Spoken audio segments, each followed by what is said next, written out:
Tersebutlah sebuah desa bernama Sivagat, di mana desa itu di bawah pimpinan seseorang yang mereka sebut Bhairava. Malam itu Bhairava dan semua penduduk desa tengah resah menunggu kelahiran anak sang pimpinan. Tak lama kemudian, terdengar suara bayi menangis memecahkan lamunan mereka. Dukun bayi memberitahu jika anak yang lahir itu adalah bayi laki-laki. Bukan main senangnya Bhairava mengetahui jika penerusnya adalah seorang jagoan. Namun belum sempat ia melihat putranya, seseorang datang memberitahu jika pasukan Virabhadra telah menyerang Rudrana, salah satu penduduk Sivagat. Bergegaslah Bhairava berangkat menuju lokasi. Tapi ternyata hal itu hanyalah pengalihan untuk menjauhkan Bhairava dari kediamannya. Karena sesaat kemudian, Virabhadra dan pasukannya telah menyelinap dalam kerumunan orang yang ada di halaman rumah Bhairava. Mereka membunuh semua penduduk yang ada di sana. Kerusuhan pun tak terelakkan, hingga Virabhadra hendak membunuh bayi Bhairava yang baru saja lahir itu. Beruntung adik Bhairava menyelamatkan Ratnama, istri Bhairava beserta anaknya. Bayi yang bahkan orang tuanya sendiri belum sempat melihat wajah serta memberinya nama itu harus ikut berjuang dengan sang ibu dalam menghindari pertikaian yang terjadi di rumahnya. Ratnama berlari sekuat yang ia bisa dari kejaran Virabhadra dan anak buahnya. Hingga ia bertemu seorang tunawisma bernama Basavana yang dikenalnya. Dalam perasaan kalut dan takut sesuatu yang buruk menimpa putranya, Ratnama memberikan bayi itu kepada sang tunawisma setelah berhasil meyakinkan bahwa tak ingin bayinya mewarisi sifat leluhurnya yang akrab dengan darah dan kekerasan. Akhirnya, dengan sedikit berat hati dan setengah terpaksa namun rasa kasihan mendominasi, sang tunawisma pun menerima bayi itu. Ratnama sendiri berdrama seolah bayinya tenggelam dan hanyut di sungai, manakala ia menghindari kejaran Virabhadra dan pasukannya. Dan cerita bohong itulah yang hingga kini dipercaya oleh suami dan penduduk Sivagat. Entah bermula dari mana permusuhan dua desa itu, yang pasti hal tersebut sudah lama terjadi. Desa Sivagat di bawah pimpinan Bhairava, sedangkan desa Gajendragat di bawah pimpinan Virabhadra. Permusuhan itu membuat Virabhadra mengakuisisi dari sisi politik guna memperkuat kekuasaannya. Ia mengambil alih jabatan Departemen Irigasi dan menghentikan pasokan air dari kanal Sungai Sangga ke desa Sivagat. Virabhadra berniat membuat Sivagat dilanda kekeringan dan membunuh perlahan penduduknya.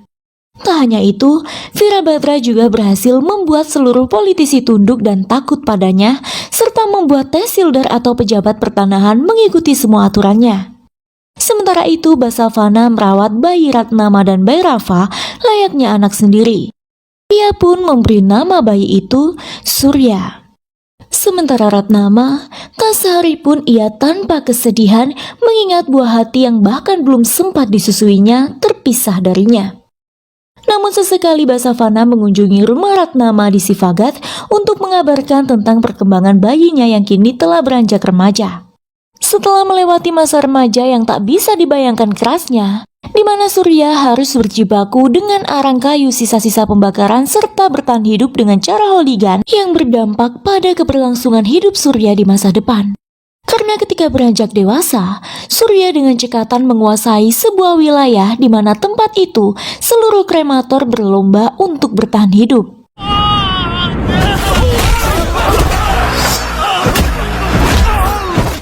Varanasi adalah sebuah wilayah yang selalu diselimuti oleh kepulan asap-asap kremasi. Tempat-tempat kremasi di Varanasi disebut juga dengan ghats. Ada dua ghats utama di sana. Pertama adalah Manikarnika Ghats dan kedua adalah Harishchandra Ghats. Ratanbai adalah orang yang memimpin Ghats di sana. Namun Surya, sang kremator, telah berhasil merebut posisi Ratanbai dan memerintah di Varanasi. Kini pemuda itu merambah ke dunia properti ligitasi yang telah dipelajarinya dalam sekejap mata. Surya menjadi pria kuat yang tak tertandingi dan tak terkalahkan di Varanasi. Sementara itu, seperti yang sudah-sudah, Basavana kembali berkunjung ke rumah Ratnama untuk memberitahu perkembangan putranya. Ratnama senantiasa memperkirakan ukuran tinggi putranya pada pilar yang menyangga teras depan rumahnya dengan cara menggores sedikit horizontal. Bukan main senangnya Ratnama mendengar putranya tumbuh dengan baik bersama Basavana. Ia mempercayai Basavana akan selalu menjaga putranya dan memberikan penghidupan serta pendidikan layak. Namun percakapan mereka berhenti kala Ratnama harus mengikuti upacara Sangkranti bersama sang suami. Tapi tak disangka ritual tersebut dikacaukan oleh anak buah Virabhadra. Mereka sempat melukai Bhairava. Beruntung Basavana berinisiatif menyelamatkan Bhairava dari kepungan anak buah Virabhadra dengan melemparkan batu ke sarang lebah yang kemudian menyebar dan berhasil membubarkan semua orang yang hadir di sana.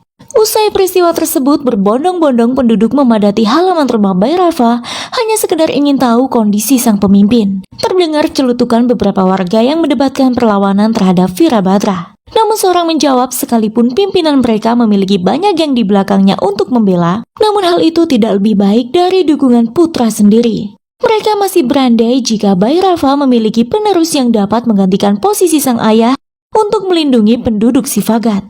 Hal itu seolah menjadi tamparan bagi Ratnama yang selama ini menyimpan dalam-dalam sebuah rahasia, bahkan dari suaminya. Basavana pun turut mendengarkan percakapan mereka. Esok harinya di Varanasi, Surya tengah mengikat seorang pria yang ingkar hendak membayar biaya properti ligitasi yang telah ditanganinya.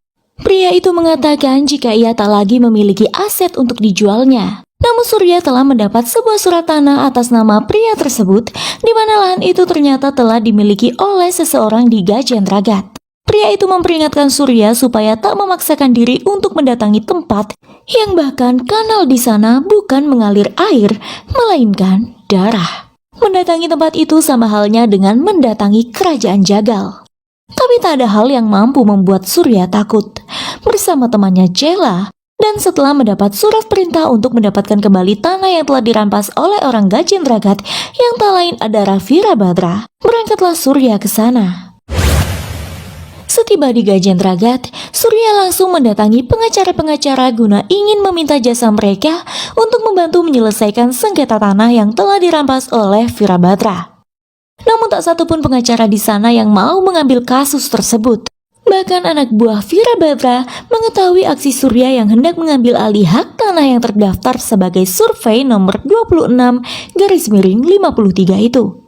Ketika Surya bertemu seorang pengacara yang mau memberitahunya sedikit informasi tentang tanah itu, anak buah Virabhadra hendak menyerang mereka. Beruntung diselamatkan oleh kekacauan lain dan Surya, Chela, serta sang pengacara pun berhasil meloloskan diri. Setelah selamat dari maut, sang pengacara pun memberitahu Surya perihal survei nomor 26/53 itu bukanlah hanya sebidang tanah, melainkan sebuah desa bernama Viragalu. Viragalu memiliki tingkat kesuburan tanah 10 kali lipat dari tanah-tanah di sekitarnya. Meski pasokan air telah dijatah sedikit oleh Virabhadra, tapi Viragalu masih mampu menghasilkan pertanian yang melimpah. Mengetahui hal itu, demi menguasai Viragalu, Virabhadra menyiksa penduduk setempat hingga tak sedikit yang meninggal. Sebab takut pada siksaan Virabhadra, penduduk Viragalu pun melakukan migrasi. Virabhadra tak segan memotong tangan mereka yang enggan menandatangani surat-surat balik nama tanah yang telah disediakan oleh Virabhadra. Sang pengacara juga menjelaskan jika Surya ingin mendapatkan tanah itu, maka ia harus melawan Virabhadra di pengadilan. Namun, jika ia menginginkan uang, ia bisa menemui seseorang yang bisa membeli tanah itu. Dialah Bhairava dari Sivagat. Pengacara itu juga menambahkan tentang Bhairava yang terus berjuang untuk mendapatkan hak tanah penduduk Viragalu yang telah dirampas oleh Virabhadra. Esok harinya Ratnama sedang melangsungkan ritualnya, di mana ia tak sengaja bertemu dengan Surya.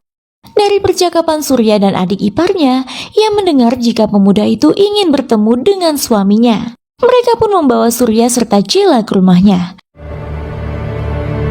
Sementara itu, di halaman rumah, Bhairava dan anak buahnya tengah memberikan pembalasan terhadap salah seorang antek Virabhadra. Hal itu turut disaksikan oleh Surya yang baru saja tiba. Sementara Ratnama nampak tak senang melihat tindakan sang suami. Usai pembantaian itu, Surya langsung mengatakan tujuannya bertemu Bhairava, di mana ia membutuhkan uang dari hasil penjualan tanah yang dikenal dengan survei nomor 26/53. Tentu saja Bairava tak setuju, sebab ia bukan maklar tanah. Ia hanya membantu penduduk untuk memperjuangkan kembali hak mereka untuk mendapatkan tanah-tanah yang telah dirampas oleh Virabhadra. Nyaris saja mereka terusir dari Sivagat jika Ratnama tak berbesar hati menerima kedatangan mereka setelah meyakinkan sang suami atas tujuan kedua pemuda itu yang ingin meminta bantuan dari Bairava. Tapi diam-diam Bairava tersenyum saat melihat tingkah keras kepala dan arogan Surya. Pria berambut putih itu seakan melihat kembali masa mudanya dalam sosok Surya. Saat itu, saat Surya dan Cela berniat mencari lokasi survei nomor 26, segerombol domba membuat laju mobil yang dibawa Cela hilang kendali hingga mereka merusak ladang tebu. Dan di sanalah mereka bertemu seorang gadis cantik bernama Pallavi. Pallavi adalah putri dari teman Bairava dan Ratnama yang telah meninggal. Mereka merawat Pallavi layaknya putri kandung sendiri. Nampaknya pertemuan itu membuat panah-panah asmara saling singgung antara Pallavi dan Surya setelah perdebatan yang tak berarti sebab Surya dan Cela telah merusak ladang tebunya. Akhirnya Surya berhasil menemukan plakat tanah survei nomor 26 yang dirampas oleh Virabhadra. Ia menabrak plakat itu, sengaja membawanya ke ranah hukum. Berita itu pun didengar oleh Virabhadra dan membuatnya murka. Sepulang dari merusak plakat tersebut, Surya melihat seorang suami yang meragukan anak yang telah dilahirkan oleh istrinya. Surya menampar laki-laki itu dan memperingatkannya supaya tak menelantarkan bayi mereka. Atau jika tidak, bayi itu akan tumbuh menjadi hooligan seperti dirinya. "Seseorang telah melahirkanku, tapi orang lain yang membesarkanku," ucap Surya. Mendengar hal itu, Ratnama tersentak. Ia ingat putranya, apalagi ketika Surya melangkah hendak masuk rumah dan melihat garis tinggi yang sama dengan ukuran perkiraan tinggi putranya pada pilar teras rumah itu. Kecurigaan Ratnama bertambah ketika melihat gaya menggaruk pelipis yang sama antara Surya dan suaminya. Hal itu didukung dengan makanan favorit Surya yang sama persis dengan Bairava. Kecurigaan jika Surya adalah putranya terbukti ketika Ratnama mendesak Basavana mengakui kebenaran kondisi putranya sekarang. Di bawah ancaman senpi yang ditodongkan oleh Ratnama, Basavana pun mengaku jika Surya adalah benar putranya. Bukan sebab ia ingin Surya kembali ke Sivagat, namun takdir menuntun Surya untuk menyelamatkan penduduk desanya dari ancaman Virabhadra. Sedangkan Bairava sudah tak mudah lagi untuk bertarung seperti dulu. Karena itulah Sivagat membutuhkan sosok Surya. Dan sejak saat itu, Ratnama memberikan perhatian lebih kepada Surya. Hal itu tak luput dari pengamatan Pallavi yang menaruh hati pada pemuda itu. Suatu hari, saat Surya menawarkan diri hendak menemani Bairava berjuang melawan Virabhadra, Ratnama kembali dihantui ketakutan. Sebab itulah ia memberikan uang sejumlah harga jual tanah Viragalu dan memintanya segera meninggalkan Sivagat. Meski sedikit penasaran dengan alasan Ratnama mendadak inginkan ia pergi dari sana, tapi Surya tak mau ambil pusing lagi. Yang penting uang sudah di tangan, pikirnya. Surya pun menunjukkan uang hasil penjualan tanah tersebut kepada Basavana. Namun, apa yang terjadi? Basavana tak tahan lagi menyimpan rahasia istri sang pimpinan Sivagat. Sebab itulah ia membeberkan hal tersebut kepada Surya. Basavana menceritakan segala yang ia ketahui termasuk bagaimana penduduk Sivagat dulu mendedikasikan diri untuk menyelamatkan Surya dari terkaman Virabhadra. Basavana juga mengaku bahwa dirinya lah yang mengatur kepergiannya menuju Sivagat atas bantuan temannya, orang yang sama yang mengaku jika survei nomor 26-53 adalah propertinya. Sementara di waktu yang sama, anak buah Virabhadra kembali menyerang tatkala ritual yang diadakan oleh penduduk Sivagat yang dipimpin oleh Bairava terlaksana. Dan tepat saat itulah Surya datang menyelamatkan keluarganya. Nyaris saja Surya membunuh Virabhadra. Ancaman itu terdengar oleh putra Virabhadra, Tandawa, yang saat itu ada di penjara. Melalui pengaturan hukum, akhirnya Tandawa pun dibebaskan dan berniat membalas dendam kepada orang yang nyaris membunuh ayahnya. Siang itu di kuil, Surya menanyakan hal yang selama ini ingin diketahuinya kepada sang ibu. Tanpa ada yang ditutupi lagi, dengan linangan air mata, Ratnama menceritakan alasan dibalik dirinya terpaksa membuat Surya menjauh dari lingkaran keluarga adalah sebab ia tak ingin putranya tumbuh dalam kekerasan. Tapi bagaimanapun ia sadar jika buah jatuh tak jauh dari pohonnya. Karena itulah, guna melindungi Surya, ia mengikatkan gelang suci di pergelangan tangan putranya dan membuat Surya berjanji jika selama gelang itu terikat, sekalipun maut mendekat, ia tak boleh mengangkat tangan. Dalam artian melawan atau bertindak kekerasan. Demi sang ibu, Surya pun patuh. Tak disangka hal itu diam-diam disaksikan oleh Pallavi. Semakin hari Bhairava semakin bangga terhadap Surya. Sejauh ini ia belum tahu jika Surya adalah putra kandungnya. Sang istri masih juga merahasiakan hal itu, tapi Bhairava menggadang-gadang Surya sebagai penerusnya. Sementara Pallavi makin menunjukkan rasa cintanya kepada Surya, dan hal itu pun tak bertepuk sebelah tangan. Sejak keluarnya Tandawa dari penjara, rencana-rencana pembunuhan untuk Bhairava makin meningkat. Beruntung hal itu dengan cepat Surya tangani. Seperti malam itu ketika mengantar Bhairava, ia melihat beberapa orang yang hendak menyerang ayahnya. Akan tetapi sesuai janjinya kepada sang ibu, Surya tak melawan mereka selagi gelang suci masih terikat di tangan. Namun saat gelang itu terlepas karena sabetan parang lawan, tak butuh waktu lama bagi Surya untuk melenyapkan mereka.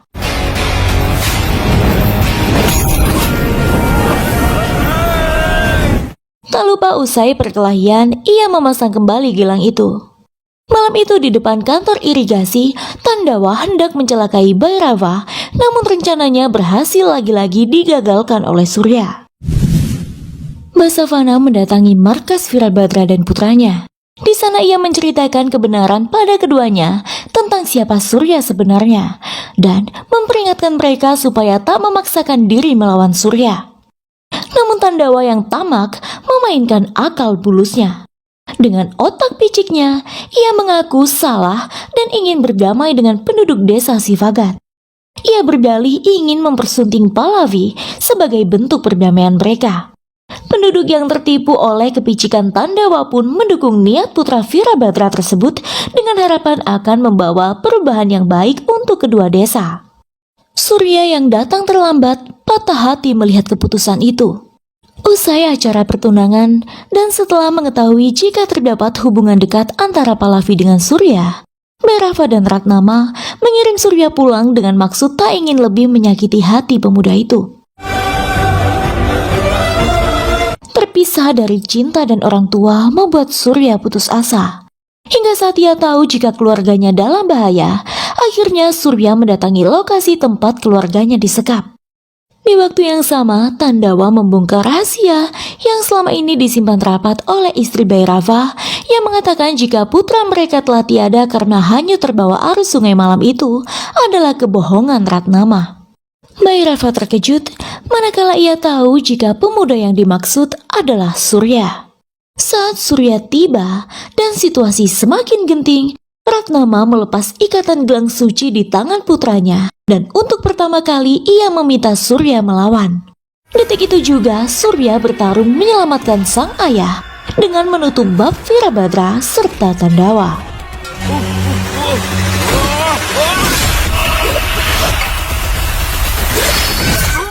Pada akhirnya, dua desa telah berdamai, dua hati telah bersatu, hubungan antara anak dengan orang tua kembali utuh. Dan film pun selesai.